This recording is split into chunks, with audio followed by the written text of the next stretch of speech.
Welcome to Fantasy Booking. This is the series where I show how I would book an angle or a wrestler or even a pay-per-view. Today, we will be looking into how I would book CM Punk in AEW. Punk recently said that he would be down to return to the wrestling ring for a good storyline, or the stupidest amount of money. I don't have the stupidest amount of money, so let me propose a simple storyline for Punk in AEW. Alright, let's begin. So, we will begin at the last AEW of 2020. The main event is Darby Allin vs Powerhouse Hobbs. After the match, Team Taz attacks Darby. Cody and Sting come to save Darby, but they are struggling. That is when Punk makes his surprise debut and helps Cody, Darby and Sting beat up Team Taz. JR picks up a microphone and says, "Ladies and gentlemen, I have just been told that CM Punk has joined AEW. And next week, on the first AEW in 2021, Team Taz consisting of Ricky Starks, Brian Cage, and Powerhouse Hobbs will face the team of Cody Rhodes, the TNT champion Darby Allin, and CM Punk. This will make the first AEW in 2021 a must-watch show." At the New Year's first AEW, Punk along with Allin and Rhodes defeat Team Taz. After the match, Punk picks up the microphone and says that JR forgot to say something last week, and that Punk has agreed to join AEW, but that he has gotten a future TNT Championship opportunity, and at Revolution, he wants Darby Allin for the AEW TNT Championship.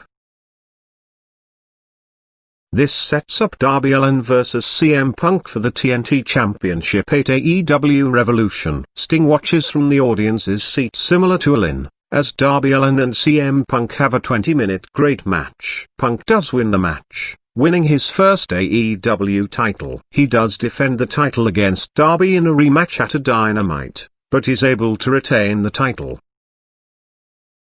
After this, Sting cuts a promo, saying that Sting will be making his in-ring debut in AEW, and he will be facing Punk at Double or Nothing for the TNT Championship. This leads to Punk coming out and accepting Sting's challenge. He tells Sting that even though Sting might be a legend and a Mr. TNT back in the day, Punk will not go easy on him.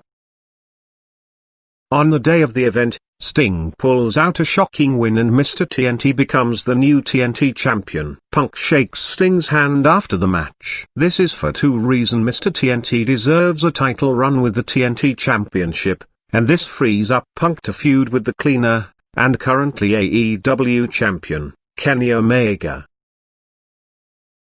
Punk is put in a #1 contenders match for the AEW Championship, and he wins it to become the #1 contender. Kenny vs Punk is made for All Out. Before the match, each week, Punk calls out Omega, saying that Punk was the first person to walk out of a wrestling company after winning the top championship. Kenny just copied Punk. Punk used to be the best in the world, but after he left, Kenny was called the best in the world, but only because Punk was no longer around. Omega replies that Omega has dominated everywhere that he has ever been in, be it Ring of Honor, NJPW, or AEW. Punk used to be great in Ring of Honor as well as WWE, but the less we talk about MMA, the better. This leads to All Out, where Punk finally defeats Kenny to become the new AEW champion. Also, Sting could drop the title to Darby Allin, and maybe also become his mentor.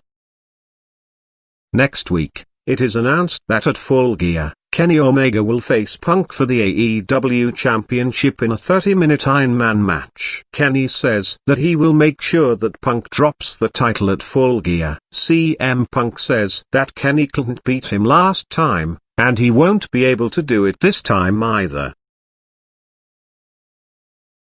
Finally, this leads to Full Gear, where earlier the night, FTR win the Tag Championship. Kenny and Punk have a great 30-minute match. Towards the end, as Kenny is about to finish Punk, FTR beat up Kenny and help Punk defeat Omega and retain his championship. This turns Punk heel and he joins FTR and Tully Blanchard.